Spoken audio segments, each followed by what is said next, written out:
Olá pessoal, não sei se vocês sabem, mas a Universidade da Química tem uma plataforma de cursos voltada exclusivamente para aulas de graduação em Química. Então já existe um curso completo disponível de Química Geral, Química Orgânica, Química Inorgânica, Físico-Química e no momento que eu estou gravando esse vídeo, o curso de Química Analítica está em andamento. Ele ainda não está completo, mas já está disponível para assinatura. Conforme eu fui terminando os cursos, eu disponibilizei aqui no YouTube a primeira aula de cada módulo, para você ter uma ideia de como o curso funciona e, se gostar, você aproveitar e assinar. Então, na descrição desse vídeo, vai ter ali vários links. Esses links indicam as playlists do curso de Química Geral, Química Orgânica, Química Inorgânica e agora eu estou disponibilizando a primeira aula de cada módulo do curso Tudo sobre Físico-Química. Teremos, se eu não me engano, 13 ou 14 aulas. No início de cada vídeo dessa série, que vai ficar todo em uma playlist, eu vou aparecer. Na verdade, esse vídeo vai ser repetido, então não faz muito sentido, se você quiser assistir a segunda aula, rever todo esse começo, toda essa introdução. Aqui embaixo vai aparecer a minutagem em que eu paro de falar e começa a aula propriamente dita, para que você não perca esse tempo à toa. Então, você vai ter acesso, com essa playlist, à primeira aula de cada módulo do curso de Físico-Química e se você gostar, eu espero que goste, você pode realizar sua assinatura lá no Universidade da Química, no site universidadedaquimica.com.br. Os cursos você pode assinar durante 3 meses, 6 meses, 1 ano. Os valores são bem em conta, principalmente para aquilo que está sendo proposto. Como eu falei, já gravei esse tipo de playlist para Química Geral, Orgânica e Inorgânica. Em breve, nós teremos a playlist para o curso de Química Analítica. Não sei quando você estiver assistindo essa aula, se já estará disponível ou não. E um detalhe interessante, como essas aulas eu gravei já tem um tempo, talvez visualmente eu esteja um pouco diferente, mas não reparem isso, por favor, foquem mesmo no conteúdo. Tá certo, pessoal? Eu espero que essas aulas ajudem vocês e que no futuro vocês façam parte do conjunto de assinantes da Universidade da Química. Tá certo?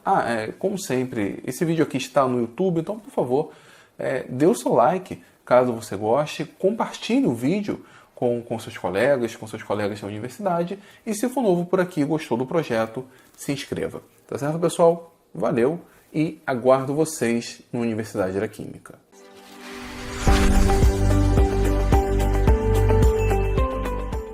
E aí, pessoal, vamos começar mais um módulo do nosso curso de Físico-Química e a partir desse módulo nós vamos começar a aplicar as ferramentas que nós aprendemos nos módulos anteriores. Inclusive, nesse módulo nós vamos abordar o primeiro sistema em equilíbrio e aplicar, então, o que nós aprendemos sobre as condições de equilíbrio. Vamos começar nesse módulo com o sistema mais simples abordado pela termodinâmica. Na verdade, o sistema composto mais simples. O sistema mais simples é o gás ideal. O sistema composto mais simples, na verdade, é uma mistura de gases ideais. Então, nós vamos analisar todas as ferramentas termodinâmicas já aprendidas em uma mistura de gases ideais em equilíbrio. Como que a gente consegue equalizar, como a gente consegue equacionar um sistema em equilíbrio quando os componentes são gases ideais. Apenas para chamar a atenção, esse de fato é o sistema mais simples que nós temos na termodinâmica. E como nós estamos trabalhando com um sistema em equilíbrio, onde existe transporte de matéria de um determinado gás para a mistura, nós vamos fazer toda a nossa discussão baseada no potencial químico que nós já vimos em módulos anteriores. Vamos utilizar o conceito, por exemplo, de estado padrão, que vimos no módulo anterior. Todos esses conceitos, a partir de agora, serão aplicados em sistemas hipotéticos como esse, ou pelo menos que simulam sistemas reais, ou então sistemas reais mesmo. E aí, só para relembrar, quando nós falamos de uma substância pura, o potencial químico nada mais é do que o G molar, a energia livre de Gibbs molar. Eu estou chamando a atenção nisso especialmente para essa aula, porque nós não veremos a mistura ainda de gases ideais. Vamos falar um pouco sobre como se escreve o potencial químico para um gás ideal puro. Então estamos falando de uma substância pura. Nós já vimos que quando temos um sistema monofásico puro, a equação de Gibbs para um sistema como esse pode ser descrita dessa maneira. dG é igual a menos SDT mais VDP. Se nós dividirmos tudo isso daqui pelo número de mols daquele determinado sistema, nesse caso de um gás ideal, nós temos dG molar, que é a mesma coisa que o potencial químico, ou melhor, a variação da energia livre de Gibbs molar é igual à variação do potencial químico menos S molar dt mais V molar dP. E aí vamos considerar que o sistema esteja a temperatura constante. Se a temperatura for constante, esse termo aqui tende a zero. Então nós podemos reescrever dessa forma. dμ, a variação do potencial químico, é a mesma coisa que o volume molar dP. Como nós estamos falando de um gás ideal, PV é igual a nRT. No caso, nós podemos substituir o V molar, podemos pegar volume, dividir pelo número de mols, isso aqui vai ser igual a RT dividido por P. Vamos pegar essa relação e substituir aqui.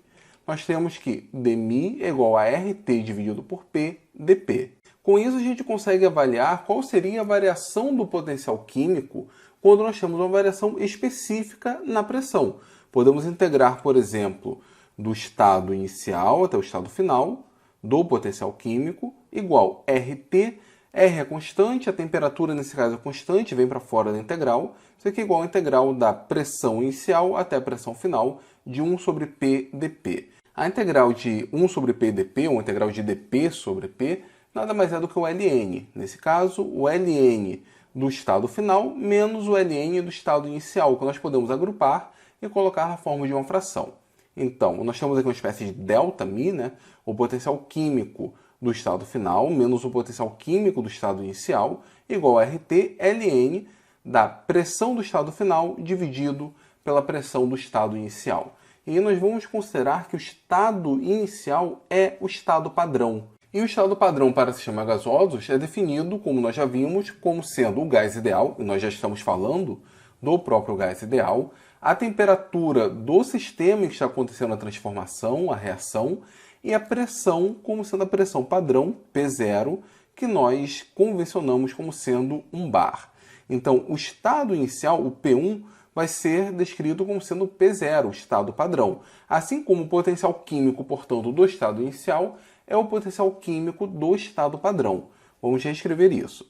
Vamos escrever que o potencial químico do estado inicial, μ1, vai ser μ0, e estamos chamando a atenção aqui a temperatura, porque ele depende apenas da temperatura. Tem um sinal negativo aqui, passa para o segundo membro, com um sinal positivo. Como não faz mais sentido diferenciar estado final e estado inicial, já que o estado inicial é o estado padrão, esse 2 aqui não é representado, aqui nós temos o potencial químico naquele determinado estado. Ele vai ser igual ao potencial padrão mais esse segundo termo, RT ln de P dividido por P0. Esse P0 aqui tem valor unitário, é um bar. O seu objetivo aqui é, sobretudo, fazer com que esse quociente seja adimensional, afinal estamos falando de um logaritmo. Numericamente ele não muda nada, mas ele acaba cancelando a unidade da pressão do sistema. E essa daqui é a equação que descreve o potencial químico para um gás ideal. O potencial químico de um gás ideal a uma determinada condição vai ser igual ao potencial químico do estado padrão mais uma correção. Que correção é essa? RT ln de P dividido por P0. Percebam que na condição de nós termos a temperatura constante, o que vai variar o potencial químico para um determinado gás é sobretudo a pressão.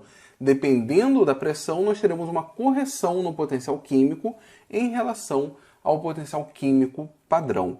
Nós podemos olhar esse gráfico aqui e ver qual é o comportamento da diferença entre o potencial real ou o potencial naquela determinada condição menos o potencial químico padrão pela pressão. Notem, conforme nós aumentamos a pressão, essa diferença aqui torna-se cada vez maior. Conforme nós diminuímos a pressão, nós temos essa diferença se tornando cada vez mais negativa. Notem que para valores pequenos de pressão, nós temos essa diferença aqui negativa. É como se o potencial naquela situação, em uma situação de baixa pressão, fosse menor do que o potencial químico na condição do estado padrão. Conforme nós aumentamos a pressão, o potencial químico naquela condição torna-se maior do que o potencial químico padrão. Lembrando que o potencial padrão seria a pressão de um bar. Essa daqui é a nossa referência. Se nós levarmos em conta que o potencial químico nada mais é do que o ΔG molar, E nós temos que ΔG molar é igual ΔH molar menos T ΔS molar. Bom, a temperatura é constante, pelo menos nessas condições que nós estamos discutindo. A variação da entalpia para um gás ideal depende apenas da temperatura. Se a temperatura não varia, nós não temos variação no ΔH. Isso significa que esse comportamento, essa variação do ΔG molar, que é a mesma coisa que o potencial químico, em função da pressão, na verdade é uma consequência da entropia. Nesse caso, nós estamos variando a pressão e com isso o sistema pode ficar mais ou menos desorganizado, mais ou menos agitado, e isso acaba interferindo na entropia. Essencialmente, a variação descrita por esse gráfico é uma consequência direta da variação da entropia na condição onde nós mudamos a pressão.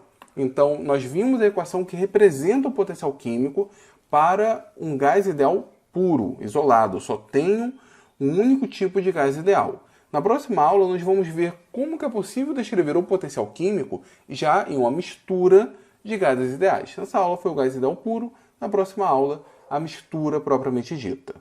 E aí, pessoal, tudo bem? Gostaram da aula? Bom, se gostaram da aula, você pode assistir a segunda aula desse módulo, a terceira aula, enfim, todas as aulas desse módulo, assinando o curso Tudo sobre Físico-Química, ou se você não quiser assinar o Físico-Química, assine o de Química Inorgânica ou de Química Orgânica, o link está aqui embaixo. Ah, e se inscreveu no canal quando pedi no início ou acabou se esquecendo? Bom, se você se esqueceu, mas gostou do projeto, aproveita então, clica aqui embaixo, inscreva-se no Universidade da Química, ajude esse projeto a crescer, ajude esse canal a crescer, tá certo? Aguardo vocês lá no universidadedaquimica.com.br. Muito obrigado e até o próximo vídeo.